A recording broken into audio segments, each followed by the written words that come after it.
Welcome to the talk show Life Stories with Marc Hoberman.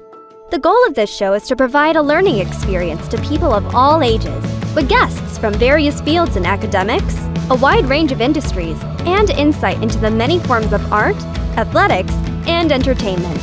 We hope you enjoy the show. Model, former actress, author, and entrepreneur Patricia Kara is today's guest.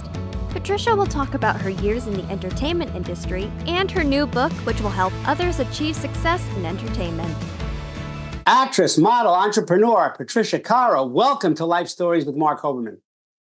Thank you. Thank you for having me. Nice to meet you. Same here. Such a pleasure. You know, Patricia, many children often dream about being an athlete, an actress, a celebrity, an actor, a model. What was your dream as a child? From the age of 4, I wanted to be a singer and a dancer. I can't sing. I did become a dancer for a little bit, but once I started knowing a little bit more and learning about entertainment, the more I wanted it. I watched Fame growing up. Do you remember the show Fame?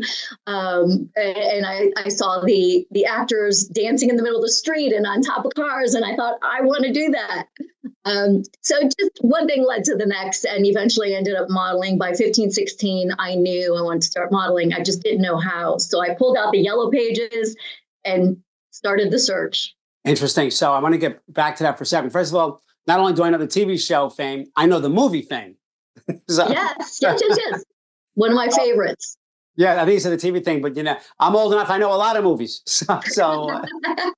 You say that, by 15, it just kind of happened, but nothing kind of just happened. So I love you. I haven't heard in 120 interviews, no one mentioned the yellow pages. I'm so excited that you said the yellow pages. So walk us through the eyes of Patricia Kara and what you did that started the process. You didn't open the yellow pages and it said, Patricia, apply here. So walk us through what happened, because it was a lot hard work and perseverance. That's what I want to tap into. The yellow pages was my friend. I didn't know where else to go. My sister was also a hairstylist, so she would ask, she would see different people all the time and ask if anybody knew about agencies or anybody connected to the entertainment business in any way. And we didn't have anybody. We didn't have anything. So when I pulled out the yellow pages, looked up modeling agencies, I went through the list of, okay, I'm going to call each person and start asking the questions of, what do I need to do? Where do I begin? I didn't understand, didn't know anything about anything. So it was a lot of asking questions, and to do it alone at 15, 16, my sister tried helping as much as she could, but she didn't know anything about that world either.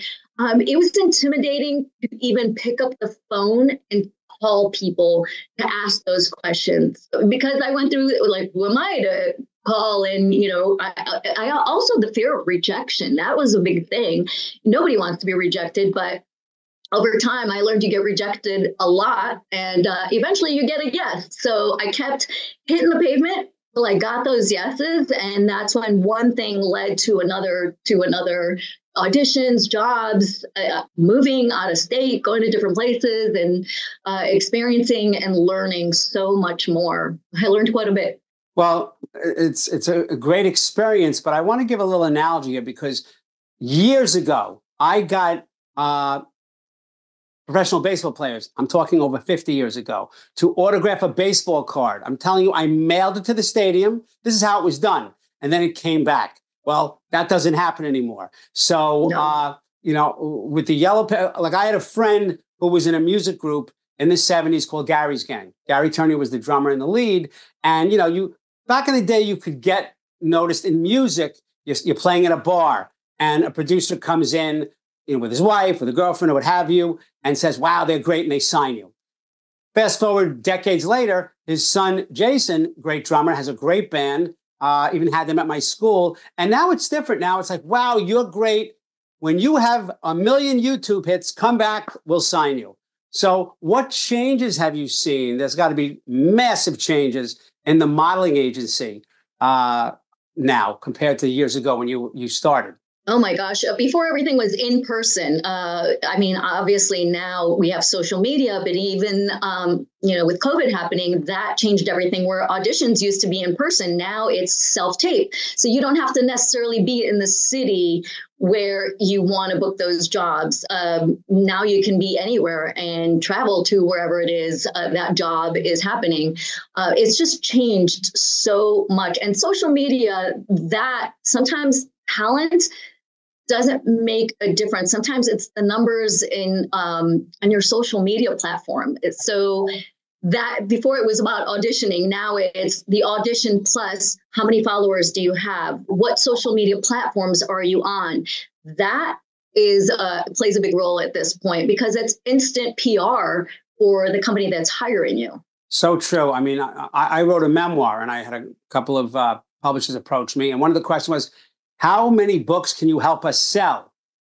And I didn't understand the question.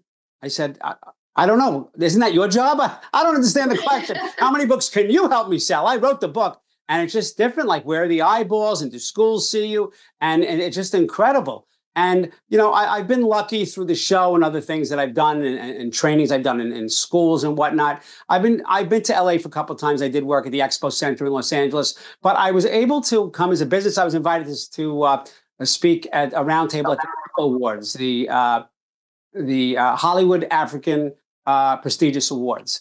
Now, as you know, and a lot of people don't, a lot of these award shows, the show might be on a Saturday night, but there's like a weekend celebration around it. Right. And they had a fashion show. So my friend, Bernie Martin, was in charge of the fashion show. And he said, Mark, let me give you a backstage pass. Come on in. Oh, my God. Look who I'm telling. But what was going on behind the scenes, I couldn't have made that up. The hairstylist, the people who were very nervous, the people who were saying, he was mad at me, I didn't lose 5 more pounds, and the things that were going on before showtime, and the catwalk practice and things like that. I could not believe. So it leads me to the question, I don't think people realize the commitment. You could be beautiful, like you said. Again, it is followers, but there are many beautiful people in Hollywood. And you walk down the street and people walking the dog, this must be a commercial. No, it's not a commercial. I'm just walking my dog. So, what kind of commitment is needed? It's much more than I think the average person realizes. Yes, everybody does think it's glitz and glamour. People think of, what they see on TV, what they see in movies, but there is so much work that goes into it. You have to be determined. Like I said earlier, you deal with rejection. Are you going to keep going? Can you handle the rejection? There are many people that come into play with doing any job, whether it's a print modeling job, whether it's a commercial or a TV show. It's not just about you. There are so many players. There are so many people that surround you to make that work, to make whatever it is you're working on work. And you have to be on top of things. You have to be committed. You have to be dedicated. I could have quit a long time ago, but I didn't want to take no for an answer. So I just kept hitting the pavement until I got those yeses. You just have to do the work. And it's not a hobby. I look at it, it's a business, and it is a business. But there are some people that don't look at it that way. Just they think about what the outside perception is. But if you have it in you and you really want this, I truly believe you can make it happen. You can do the work. And then when you're doing that work, opportunities open up to you. Moments show up where I can't tell you how many times I've had meetings or auditions and it didn't go the way I wanted it to, but then it showed itself down the road somehow, some way. The dots get connected and you don't realize what it is about this person in this meeting, and you think it leads nowhere, but it might, just not right in this moment. Maybe you weren't right for the part. You can't take it personally. You have to realize it sometimes has nothing to do with you. There's so many other factors. So if you keep going, sometimes those moments reveal themselves to you down the road. And I've encountered that many, many times. So true. And so many people I speak to, and I've experienced that as well. Like I've said, I do a lot of programs in schools, and I've gotten a lot of no's. But sometimes, one time the principal said, we'd love to have you, but we're booked for the summer, this and that. And all of a sudden at poker, he mentions to his friend, the superintendent from another district, and it's 4 months later. So that perseverance is so important. You may not know these names, but there was a show in the 50s and 60s called One Step Beyond. There was a show called The Loretta Young Show. My grandfather, who I only met twice, was the musical composer for that show. And I'm saying that because I learned as a youngster when he passed away, when all the different family members started to get things from BMI, Broadcast Music Incorporated. What a business it is. And you have done such a wonderful thing because you flipped the switch and you followed your passion, but now it's following it to help others achieve success in entertainment, but in the entertainment business. You're not teaching anyone how to tap dance, how to smile, how to look beautiful, how to look handsome. So I want to talk about Dream On, Now Deliver. Yes. Honestly, this book is for that 15-year-old little girl that started, that teenage girl that didn't know how to go about things.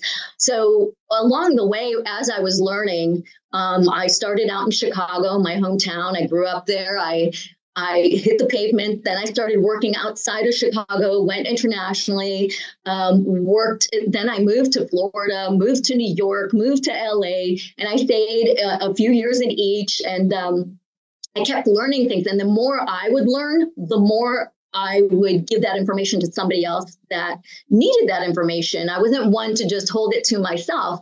I was happy to share that information to help somebody else because I knew what I had to go through and what I needed to figure out for myself. So I was going to make it a little easier for everybody else. So at some point, when I was living in LA, probably 25 years ago, a friend and I had a conversation at lunch, and he was like, "You just have so much knowledge. Why are you not writing a book?" And I didn't think about that. It wasn't something I wanted to do. It just wasn't a possibility. I'm not a writer. I'm more in front of the camera. But as time went on, I started writing notes. I started taking notes and really piecing it together. And after 25 years, I finally was like, okay, it's time. I need to get this book out there. And over time, I started with modeling, got into acting, got into hosting, I started pitching shows. I started learning about other areas of the entertainment business. And I even started managing people because it was such a natural thing for me to help other people that I even tried that and helped other people in that regard. That I thought, you know what?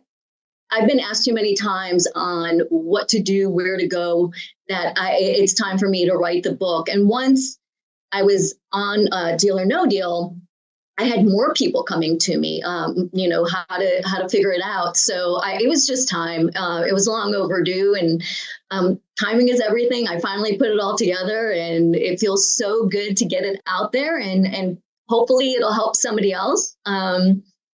The way, everything, actually, even for me, I must say, I'm going back to basics. I moved and I feel like I'm starting over again. So now I'm taking my own advice once again. I'm living what I wrote in my book. And it's great to go back to that. It's a great reminder. So many things to unpack here and such great advice. First, sorry. No. Meaning what you just said, I love it, but it resonates. And then you say something else that resonates a sentence later. I mean, liquid gold here. But I have to say that, first of all, you weren't just on Deal or No Deal. I think you and Howie Mandel may be the only three people on all the versions of Deal or No Deal. Howie and I were the only two that did all the versions. And actually, there's a new version coming out right now that I was asked to be a part of, but decided not to do it. And that is coming. Pardon? The island one? Yeah. They were asking me to be a contestant on it. And I went back and forth with it. And then I was like, it might be good. I just wanted to be part of Deal. Deal or No Deal has been part of my family since 2005. So I really wanted to do it. But once I learned more and looked at the contract, it just didn't make sense for me as a contestant. It didn't make sense. It didn't fit who I am and what I wanted. So I opted out, but I'm excited to watch it to see how it goes and where it goes. And actually one of the Deal models is on it. So I will definitely be watching and supporting, and how he's involved. He's not the host of this one, but he is involved. So of course I'm going to watch and pay attention. I've been part of the last three versions of Deal or No Deal. So I feel like I've got to watch. Well, no pun intended. That's a big deal that you were one of you and Howie Mandel, and that's it. So something else you said that resonated deeply with me is I really pay attention to certain words, especially as an educator. Okay. And you said something about sharing. I mean, for example, I was at a Tri-State Camping Conference once, presented team building communication skills, and someone said, "Oh, I love slide 4 in your PowerPoint. Could you send me that slide? And I said, being technically not so advanced, I don't know how to send a slide. I'll send you the PowerPoint. And he said, you'll send me the PowerPoint, the whole PowerPoint? I said, yeah, the magic is me. It's not the PowerPoint. There's enough for everybody there. And someone else who had this attitude is someone I respect greatly is Barbara Niven, who was in so many Hallmark movies on Chesapeake Shores. And she was a guest, and I consider her a friend, wonderful. And she wrote a book more about, the looks of the business and lighting and things like that. It was really phenomenal. But she also shared I want the people out there watching, that cannot be taken lightly, because I can't tell you, and we're not going to name anybody, but we know plenty of people who keep it close to the vest and do not share. So agreed. Sharing so much, I think, is wonderful. I want to read something that somebody wrote about your book, if I may. Sure. It says, through her perseverance and caring attitude, Patricia has been able to navigate and succeed in the entertainment industry without losing her humanity. Michael A. Alfieri is the founder producer of Meontry Films. I don't read that lightly. I guess when you read things, your background focuses on certain words. All I need to see is perseverance, attitude, and without losing her humanity. It is, people do only know the glitz and the glamour, but all too often, that's all people care about. And yes. I really think it's a very big deal that you thought to share this, and your focus is not on numbers of books sold. I think your success in your mind is based on number of people helped. Absolutely. It's a tough business and it's competitive. And for me, I've always looked at it as I do want to share. I don't look at what anybody else has done. I might learn from somebody and then I make it my own. And I want to do that for others. I pay attention to all my surroundings when I'm on a job, when I'm on an audition, when I'm talking to somebody in the entertainment industry. I try to absorb as much as possible and learn. I didn't go to school for it. I learned as I went along. And again, if I can help somebody else, I know a lot of people don't like to share information, but I don't agree with that. I think there's something for all of us. I think there's enough work to go around. So I don't care if we're competing against each other in an audition. More power to you if you book it or if I book it. I might not be right for this one. I might be right for the next one. I just don't take all that personally. And that's something that some people don't have that in them. It's something you could learn along the way and build that muscle of sharing and being supportive of other people. They're going through the same thing you are. So why would you not want to be supportive and want good for them? Again, I think there's enough to go around for all of us. Absolutely. Do me a favor. Walk me through a brief advice straight from the horse's mouth about something you would tell someone about the business that the average person definitely would not know from your book. Oh, I'm trying to think. Advice. I would say the only thing I can think of right off the cuff is sometimes it's better just to listen than to talk and to stay away from gossip, stay away from shooting your mouth off. Listening is key, and I think that'll help you long term. And the one thing I really have had a hard time over the years watching other people steamroll over other people. I don't understand that. I've always been nice, and it goes to what we were just talking about, helping others. I don't know why people think they need to hold something tight to themselves. I think they do themselves and others a disservice. I really believe in watch, learn, and great things will happen if you just keep persevering. Really have, as you said, the commitment, the dedication. That's a big part of it, and having that drive. I think that's a great mindset and a great philosophy. Could you tell us? You said the key word. It's mindset. It's a mindset. Oh, yeah. And that's something I talk about that in the book. And using your intuition. Sorry to cut you off, but that's another big thing that I talk about in the book quite a bit is trusting your gut. So no matter who the players are, whether it's your agent, your whoever is involved in the process of your work, at the end of the day, you are your own business. You need to trust yourself. If something doesn't feel right, trust that, listen to that. There's a reason that little voice is saying something to you. And if it doesn't feel right, it's okay to say no to something. You have your reasons and it's okay. And sometimes your agent may say, you shouldn't do this. I had that happen where an agent told me, I don't think you should take this. And I thought, no, I'm going to trust myself. I appreciate your feedback, but my gut is telling me I need to take this and ride this wave. And I did that, and it was one of the best things I ever did. And it came back to deal or no deal. It had to do with that.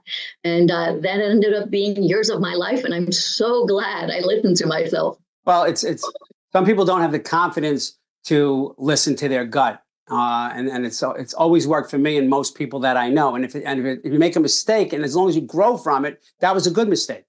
So correct. I'm truly a believer in that. So could you tell us some obstacles that you had to overcome? Because I always ask on my show the story behind the glory. So we're coming to the last 3 or 4 minutes. And I want to know, what did you have to overcome? It's not just perseverance. I'm sure there's things that didn't work out. You were let down. It's not so easy to bounce back, but people, I'm sure, can get confidence from your words. I think two of the things is the naysayers. You're going to have people that are not going to be supportive, and that's hard. They're going to be people tell you, you can't do it. And then there's also the self-doubt. And whether you listen to the naysayers or it's the self-doubt that you start talking yourself out of something, thinking I'm not good enough, I'm not this. It takes practice. It takes continuous work. It's not something that overnight you're just it's all gonna come together and it's all gonna be peachy and wonderful and you're gonna book every job. And it's a process, and you learn. Have I been confident every single time along the way? Absolutely not. None of us are. We have those fears. So it's about really getting past the naysayers and your own self-doubts and your own fears, and moving past that and believing in yourself. That's such a big thing. And again, it takes practice. It takes constant work. But if you want it bad enough, you make it work. You learn. It starts becoming easier each time as you go along. And you'll see it once you build that momentum. Things start happening, things start shifting. And then you're like, oh, I can do this. Oh, wait, maybe I can do that too. You start looking at things a little differently if you're not in your head so much, and just building on the momentum and just keep going, keep moving forward. That was a big thing that helped me, is not looking back so much and just driving forward. Just keep going. You're going to make mistakes. You're going to fall down, get yourself back up and keep going. That's great advice. And so along that theme, I want to talk about going forward. What's next for Patricia Kara? I'm excited right now to really do a lot of promo with the work, with the book, just because this has been my baby for so many years. So definitely with that. And like I said, I've moved, I'm in a new place. So now I feel like I'm starting over. So it's time to meet new agents, time to new auditions, time for, different people to network with. So I'm open to all of it, and I will continue to help others. But in the meantime, I'm also building something different for myself. It's different being here in this place 35 years later. And I took a little bit of a break. I was taking care of my mom for the last few years.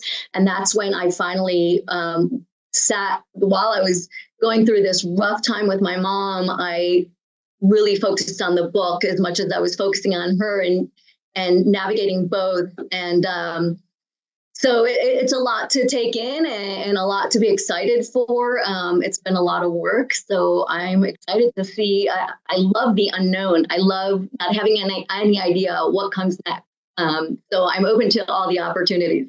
That's great to hear. I'm going to say quickly to the viewers, don't forget to watch us on E360 TV, available on Wednesday nights at 9 p.m. EST. It's on Roku, Apple TV, Amazon Fire. Remember to follow us on social media. Life Stories with Marc Hoberman is on Facebook, Twitter, Instagram, TikTok, and of course our YouTube channel. So remember to subscribe. Patricia Kara, I cannot thank you enough for sharing what you shared. I wish you so much luck with the book. Thanks so much for being here today. Thank you so much. I appreciate you having me on. This was great. Thank you. Thank you. Thank you for watching Life Stories with Marc Hoberman. To contact Marc, email him at info@lifestorieswithmarchoberman.com. Or visit him on social media through Facebook, Twitter, Instagram, TikTok, and LinkedIn. Thank you for watching Life Stories with Marc Hoberman.